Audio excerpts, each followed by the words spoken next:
지구 역사상 가장 성공적인 생명체가 있었습니다. 1억 6천만 년이라는 상상할 수 없는 시간 동안 지구를 지배했던 존재, 바로 공룡입니다. 인류가 출현한 지 고작 30만 년에 불과하다는 걸 생각하면 그들의 지배 기간은 정말 경이롭죠. 그들은 모든 대륙을 누비며 하늘과 땅, 바다까지 정복했습니다. 가장 작은 종은 벌새만 했고 가장 큰 종은 20m에 달했습니다. 하지만 그 영원할 것 같던 시대는 단 하루 만에 끝났습니다. 6,600만 년 전 어느 날 우주에서 날아온 거대한 바위 하나가 모든 것을 바꿔놓았죠.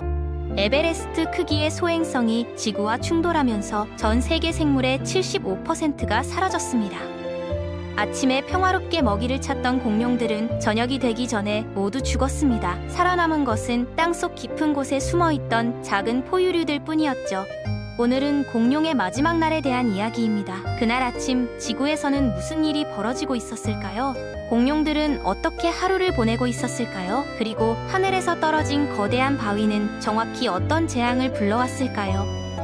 지금부터 공룡 시대의 마지막 순간을 따라가 보겠습니다.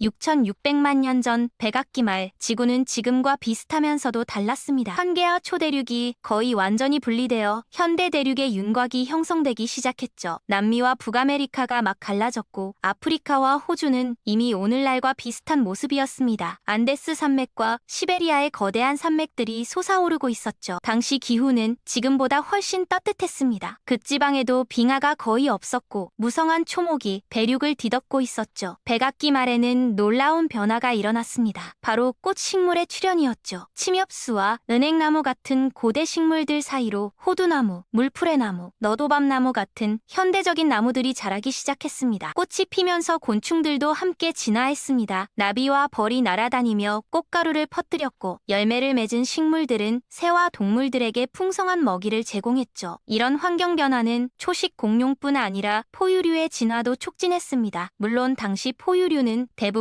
작은 설치류 크기였죠. 아르헨티나에서는 길이 20cm의 그라노피오가 발견되었습니다. 길쭉한 주둥이 때문에 세이버투스 다람쥐라고 불리는 이 작은 포유류는 곤충을 먹고 살았죠. 마다가스카르에는 더 큰 동물도 있었습니다. 거대한 벤타나 마못은 무게가 9kg에 달했고 자기 보호를 위해 두개골 양쪽에 거대한 벼슬을 가지고 있었습니다. 하지만 백악기 포유류 중 진짜 거대한 존재는 로페나 메머드였습니다. 몸길이 1m, 무게 12에서 4kg의 이 포식자는 현대 테즈메이니아 데빌처럼 생겼죠. 작은 공룡이나 갓 부화한 새끼 공룡도 사냥했습니다. 그럼에도 공룡은 여전히 먹이사슬의 정점이었습니다. 수많은 종이 모든 대륙에 서식했죠. 가장 작은 오그덴타비스는 머리 길이가 10cm에 불과했습니다. 벌새보다 작았던 거죠. 반면 가장 큰 알라모사우루스는 키 29m, 무게 38, 꼬리 길이만 12m에 달했습니다. 충돌 5시간 전 모든 생명체는 평소처럼 하루를 보내고 있었습니다. 50마리의 알라모사우루스 무리가 유카탄 반도로 이동하고 있었죠. 이 거대한 초식 공룡들은 몸을 유지하기 위해 하루에 한 톤의 식물을 먹어야 했습니다. 숲 전체의 잎을 먹어치우는데 며칠이 걸렸기 때문에 끊임없이 이동하며 살았. 현재 몽골 지역에서는 중년의 타르보사우루스가 먹이를 찾고 있었습니다. 14m 길이의 이 육식 공룡은 백악기 최대 포식자 중 하나였죠. 범람원으로 향했습니다. 준형 동물들이 물을 마시러 자주 오는 곳이었거든요. 두 개의 작은 앞발에는 날카로운 발톱이 있었고 입안에는 길이 85mm의 이빨 60개가 빼곡했습니다. 충돌 3시간 전 북미에서는 파키케팔로사우루스가 하루를 보내고 있었습니다. 길이 4.5m, 무게 450kg의 이 공룡은 무시무시한 외모를 자랑했죠. 두개골은 25cm 두께의 뼈로 보호되었고 동호 뒷면에는 뼈돌기와 가시가 솟아 있었습니다. 주로 초식성이었지만 작은 양서류나 포유류도 먹었던 것으로 보입니다. 이날 파키케팔로사우루스는 바닷가 쪽으로 이동했습니다. 영양가 있는 씨앗이 풍부한 나무들이 많았거든요. 작은 석호에는 거대한 암모나이트와 연체동물, 도마뱀 같은 먹이도 가득했죠. 북미 서부에서는 암컷 에킬로사우루스가 4마리의 새끼를 데리고 숲으로 들어가고 있었습니다. 콧불소만한 크기의 이 공룡은 온몸이 강력한 뼈 갑옷으로 덮여 있었고 꼬리 끝에는 거대한 곰봉이 곤봉이 달려 있었죠. 위협적인 외모와 달리 이들은 무해한 초식 동물이었습니다. 곤봉은 오직 방어용이었죠. 가족은 새로 형성된 로키 산맥 근처 울창한 숲으로 향했습니다. 충돌 2시간 전 임박한 재앙 현장에서 수백 킬로미터 떨어진 북미에서는 진짜 학살극이 벌어지고 있었습니다. 정신없이 달리던 카르노타우루스가 티라노사우루스 렉스의 영역으로 침입했죠. 카르노타우루스는 시속 50km로 달릴 수 있었지만 티라노사우루스를 너무 늦게 발견했습니다. 티라노사우루스는 뛰어난 후각으로 이미 침입자를 감지했고 매보다 정확한 시력으로 거리를 정확히 계산했습니다. 영토를 보호하고 맛있는 식사를 하기 위해 맹렬히 공격했죠. 티라노사우루스는 동족의 고기도 마다하지 않았거든요. 승부는 명확했습니다. 티라노사우루스는 무게 6.8톤으로 카르노타우루스보다 거의 5톤이나 무거웠죠. 근육량도 압도적이었습니다. 카르노타우루스는 눈 위에 뿔 같은 돌출부가 있었지만 티라노사우루스의 초강력 턱을 당해낼 재간이 없었습니다. 티라노사우루스는 재빨리 상대를 쓰러뜨리고 잔치를 시작했습니다. 하루에 100kg의 고기가 필요했습니다. 점심을 먹는 사자 서너 마리의 일일 섭취량과 같은 양이죠. 파충류는 먹이에만 집중한 나머지 하늘에서 점점 밝아지는 빛을 놓쳤습니다. 충돌 10분 전 거대한 소행성이 지구에 접근하고 있었습니다. 1980년 과학자들은 백악기 대멸종이 소행성 충돌 때문이라는 가설을 제시했습니다. 전 세계 6,600만 년 된 지층에서 이리듐이 대량으로 발견됐거든요. 이리듐은 지구에서 매우 희귀하지만 일부 소행성에는 풍부한 금속입니다. 연구진은 유카탄 반도에서 직경 180km의 분화구를 발견했습니다. 치술루브라고 명명된 이 분화구의 나이는 정확히 공룡 멸종 시기와 일치했죠. 분화구 중심에서 멀어질수록 이리듐 농도가 낮아졌습니다. 최근에는 뉴저지 채석장에서 같은 날 죽은 25,000개의 동물 화석이 발견되기도 했습니다. 충돌 2분 전 수조톤 무게의 킬로미터 길이 바위가 대기권으로 돌진했습니다. 중력에 의해 초당 20km 속도로 가속되면서 공기를 압축했죠. 마찰열로 바위는 수만 도까지 가열되어 태양보다 밝게 빛났습니다. 티라노사우루스는 잠시 고개를 들었다가 타오르는 하늘의 빛에 눈이 멀었습니다. 재빨리 고개를 숙이고 눈을 감았지만 닫힌 눈꺼풀 사이로도 열기가 스며들어 가죽을 태웠죠. 주변의 나무와 풀도 불타기 시작했습니다. 1초 후 소행성은 지평선 너머로 사라졌습니다. 하늘만 눈부시게 빛났죠. 티라노사우루스는 잠시 안도했지만 그건 착각이었습니다. 몇 초 후 소행성이 유카탄 반도 멕시코만에 충돌했습니다. 방출된 에너지는 히로시마 원자폭탄 100억 개와 맞먹었습니다. 소행성은 지각 20km 깊이까지 파고들었죠. 지구 전체가 종처럼 울렸습니다. 비교하자면 1883년 크라카타우 화산 폭발로 70km 떨어진 배 승무원들의 고막이 절반이나 터졌는데 이번 충돌은 그보다 100만 배 강력했습니다. 충격파는 음속보다 빠른 속도로 사방으로 퍼져나갔습니다. 충돌 직후 충격파는 너무 강해서 동물의 가죽을 벗겨냈죠. 살아있던 공룡들이 공중으로 들어 올려져 소용돌이 쳤습니다. 가장 무거운 공룡조차 풍선처럼 날아올랐죠. 티라노사우루스는 심한 뇌진탕으로 순식간에 죽었습니다. 충격파가 몸을 공중으로 들어 올렸다가 내동댕이 쳤죠. 파동은 지구를 몇 바퀴 돌며 계속 퍼져나갔습니다. 알라모사우루스 무리는 충돌 지점 바로 옆에서 풀을 뜯고 있었습니다. 공룡들은 상상할 수 없는 열기에 그대로 타버렸죠. 모든 것이 땅에 녹아내렸고 뼈까지 재가 되었습니다. 4마리 새끼와 함께 있던 암컷 앵킬로사우루스는 숲에서 평화롭게 나뭇잎을 먹고 있었습니다. 충돌 지점에서 수백 킬로미터 떨어져 있었지만 알라모사우루스보다 먼저 죽었죠. 붉게 달아오른 소행성이 대기를 통과하며 곳곳에서 대형 화재를 일으켰거든요. 에킬로사우루스 가족이 있던 숲도 순식간에 불바다가 되었습니다. 소행성 충돌로 15조 톤의 암석이 하늘로 날아올랐습니다. 일부는 우주로 날아갔고 나머지는 다시 떨어지기 시작했죠. 진만한 바위들이 유리비처럼 쏟아졌습니다. 5mm 크기의 뜨거운 돌들이 쉴 새 없이 떨어져 수많은 동물을 죽였습니다. 북미 해안에서 사냥하던 파키케팔로사우루스는 하늘에서 떨어지는 불과 바위를 피했습니다. 운이 좋았죠. 하지만 얼마 지나지 않아 바다에서 100m 높이의 거대한 쓰나미가 덮쳤습니다. 2011년 일본을 덮친 10m 높이 파도도 섬나라 전체를 초토화시켰는데 이 쓰나미는 그보다 10배나 높았습니다. 파도는 수천 킬로미터 내륙까지 침투했습니다. 미래 미국 영토 대부분을 침수시켰죠. 노스다코타에서도 쓰나미 흔적이 발견되었습니다. 파키케팔로사우루스는 파도에 휩쓸려 바다로 끌려갔습니다. 현재 몽골 지역에서 바닥에서는 늙은 타르보사우루스가 먹이를 찾고 있었습니다. 폭발 진원지에서 수천 킬로미터 떨어진 곳이었죠. 하지만 재앙은 점점 가까워지고 있었습니다. 소행성 충돌로 규모 11.2의 끔찍한 지진이 발생했습니다. 인류가 겪은 가장 강력한 지진보다 50배 더 강했죠. 1960년 칠레 지진이 규모 9.5였는데 규모가 1포인트 증가하면 에너지는 30배 더 강해집니다. 지구가 너무 심하게 흔들려 모든 화산이 깨어났습니다.